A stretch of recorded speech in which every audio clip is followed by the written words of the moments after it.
মাধ্যমে, যেমন এখানে মার্চ ফর ইউনিটস আছে, তারপরে আমাদের এখানে লিফলেট বিতরণ কর্মসূচি, জনমত গঠন কর্মসূচি, এই কর্মসূচিগুলো আমরা পর্যায়ক্রমে আমরা বিএনপির তরফ থেকে তো বারেবার তারা প্রতিবারই প্রত্যেকটা জায়গাতেই তারা নির্বাচনের কথা বলছে, কিন্তু সেই জায়গাটায় আপনি কি বলবেন? সংস্কার আসলে কোন দিকে যাচ্ছে? দেখেন, তারেক রহমান বলছিল সংস্কার একটা চলমান প্রক্রিয়া। আমি ওনার সাথে এই বাক্যে একমত, তবে গুরুতর কিছু ব্যাপার থাকে ফান্ডামেন্টাল, যে এই জিনিসগুলো সংস্কার হওয়া আসলেও জরুরি। যেমন আমরা অতীত ইতিহাস যদি দেখি, আমরা অনেক ভালো ভালো লিডার দেখছিলাম, অনেক মিষ্টি মিষ্টি কথা বলছে, অনেক দেশপ্রেমের প্রেম দেখছিলাম তাদের ভিতরে, কিন্তু তারা যখন ক্ষমতায় ছিল তখন মানে গণতন্ত্রের সবচেয়ে নিকৃষ্ট রূপ যখন হয় তখন সেটা স্বৈরতন্ত্র হয়ে যায়। তখন আমাদের সরকার ব্যবস্থা পুরোটাই স্বৈরতান্ত্রিক হয়ে গেছিলো, ফ্যাসিস্ট হয়ে গেছিলো।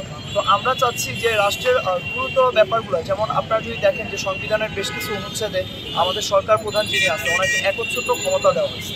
তো এর ফলে সরকার স্বভাবতই স্বেচ্ছাচারী হয়ে গেছে। তো স্বেচ্ছাচারী হওয়ার কারণে হইল কি, সে দেশের 3টা স্বতন্ত্র বিভাগ, যেমন আইন বিভাগ, শাসন বিভাগ, বিচার বিভাগের মতো গুরুতর যে জায়গাগুলোতে সেখানে তাদের হস্তক্ষেপ, নগ্ন হস্তক্ষেপ ছিল। এর ফলে কি হলো, আইন বিভাগ, বিচার বিভাগ, শাসন বিভাগ তাদের কাজগুলো সম্পূর্ণভাবে করতে পারলো না। আর সেখানে দুর্নীতি দেখা দিল, সেখানে হস্তক্ষেপ দেখা দিল, জনগণ তাদের প্রাপ্য অধিকার, তারপরে তাদের স্বাধীনতা, এইগুলো তারা ফিরে পাইল না। তো এই জিনিসগুলোর জন্য আমরা চাচ্ছি যে আইন বিভাগ, শাসন বিভাগ, বিচার বিভাগ, দুর্নীতি দমন কমিশন, নির্বাচন কমিশনের মতো গুরুত্বপূর্ণ জায়গাগুলো সংস্কার হোক। এখানে যারা এমন লোক যারা আছে, যারা নেতৃস্থানীয় পর্যায়ে আছে, যারা বিভিন্ন ধরনের গুরুতর ক্রাইম, বিভিন্ন ধরনের করাপশন, বিভিন্ন ধরনের কি বলবো দুর্নীতির সাথে যারা সরাসরি জড়িত, এই লোকগুলোকে অপসারণ করা হোক, সেখানে যোগ্য দেশপ্রেমিক বসানো হোক। এই সংস্কারগুলোর পরে আপনার নির্বাচন দেন। আর সংস্কার শুধুমাত্র রাষ্ট্রের সংস্কার হলে হবে না। আপনি যদি কোনো রাজনৈতিক দলের পক্ষ থেকে আপনি চাচ্ছেন যে নির্বাচন, তাহলে আপনাকে বলতেছি, আর বাংলাদেশের সর্ববৃহৎ দলও যদি আপনি হয়ে থাকেন, তাহলে আপনার দলের গুরুতরভাবে সংস্কার দরকার, আপনার দলীয় সংস্কার দরকার, আপনার দলটাকে রিফর্ম করেন। আর অতীতে আমরা দেখে আসছি দেশের বড় বড় দলগুলা পেশি শক্তিতে বিশ্বাসী ছিল, ক্ষমতায় বিশ্বাসী ছিল, জনতায় বিশ্বাসী ছিল না। এর ফল কি, এটাকে যদি আপনারা আরেকটু ডিপলি দেখেন, আপনারা দেখবেন যে এখনও একটা দল নির্বাচনী ক্যাম্পেইন চালাচ্ছে, ভিতরে তারা বিভিন্ন এলাকায় নির্বাচনী প্রার্থী, যারা এমপি ইলেকশন করবে, যারা কাউন্সিলর ইলেকশন করবে, যারাই করবে, আপনারা তাদের রেকর্ডগুলো চেক করেন, আপনারা ভিতরে খবর নেন, তারা গুরুতরভাবে ভূমিদস্যুতা, ওই এলাকার টেন্ডারবাজি, চাঁদাবাজি, গুরুতর যত ক্রাইম আছে সবগুলো ক্রাইমের সাথে তারা জড়িত। তাদের এলাকায় বিভিন্নভাবে তাদের এলাকার প্রভাব আছে, পেশি শক্তি আছে। তো এই লোকগুলোকে একটা কমেন্ট বক্সে এত লোক কমেন্ট করতেছে, আমরা ডক্টর ইউনূসকে চাই, ডক্টর ইউনূসের সমর্থনে আমরা আছি, আমরা আপনাদের পাশে আছি। এত লোক যে ইউনূসকে সমর্থন করতেছে, এত লোক, মানে এত লোককে কিনা সম্ভব? আপনি আজকে রাস্তায় একটা রিক্সাওয়ালাকে ডাক দেন, একটা র্যান্ডম 10টা রিক্সাওয়ালাকে জিজ্ঞেস করেন, আমি চ্যালেঞ্জ দিচ্ছি সেখানে কমপক্ষে 9 জন ডক্টর ইউনূসের সাপোর্টে কথা বলবেন। কীভাবে বলতেছে? তাহলে কি সব রিক্সাওয়ালাকে সবাই পৃষ্ঠপোষকতা দিচ্ছে? আপনি একটা চায়ের দোকানে যান, একটা চায়ের দোকানে যায়, ওইখানে আর চায়ের কাপে একটা ঝড় তোলেন, ঝড় তোলার পরে সেখানে জিজ্ঞেস করেন, যারা অবশ্যই আমার বাংলার যুব সমাজ, আমার মুরব্বীরা সবাই চা দোকানে আড্ডা দেয়, তাদেরকে আমি এই ভিডিওর মাধ্যমে জিজ্ঞেস করতেছি, হ্যাঁ আপনাকে জিজ্ঞেস করতেছি, আপনি যে চায়ের দোকানে কথা বলতেছেন, আপনি কি ডক্টর ইউনূসকে সমর্থন করতেছেন না? যদি আপনার উত্তর হ্যাঁ হয়, তাহলে আপনার উত্তরই হচ্ছে এই ধরনের প্রশ্ন। কারণ আপনারা বলতেছেন যে এখানে পৃষ্ঠপোষকতা করতেছে, কেউ কাউকে উস্কাচ্ছে, এই জন্য তারা এখানে বসতেছে। আমাদেরকে যদি উস্কাইতো তাহলে আমরা মাত্র 5 জন এখানে শুরু করতাম না।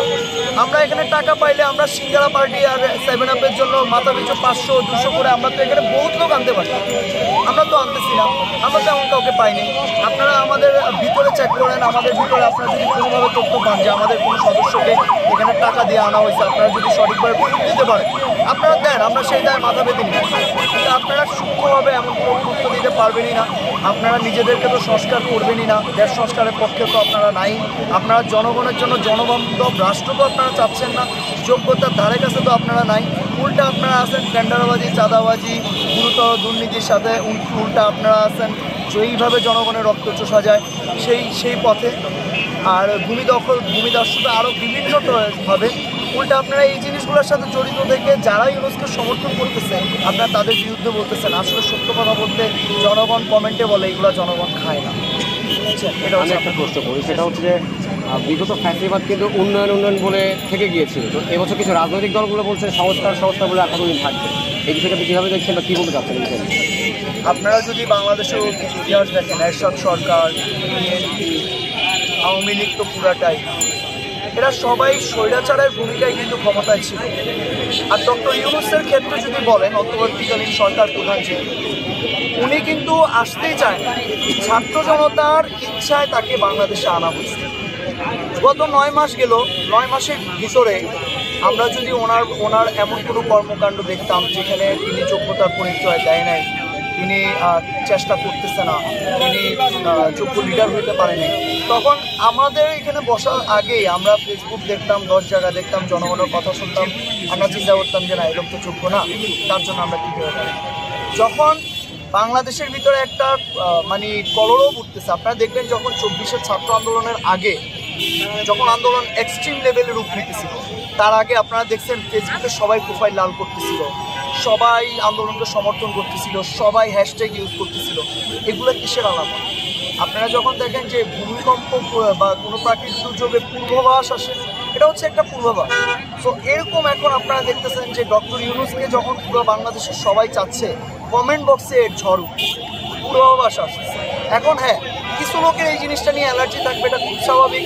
বাংলাদেশে খারাপ মানুষ ভালো মানুষ আছে, পৃথিবীতে ভালো মানুষ খারাপ মানুষ আছে। আমি বলবো না অমুক ভালো তমুক খারাপ, আমি বলবো আপনার মত প্রকাশের স্বাধীনতা আছে। অ্যাটলিস্ট আপনারা তো গর্ত থেকে বের হইতে পারছেন, কথা বলতে পারতেছেন, এই জন্য আপনারা কমেন্টে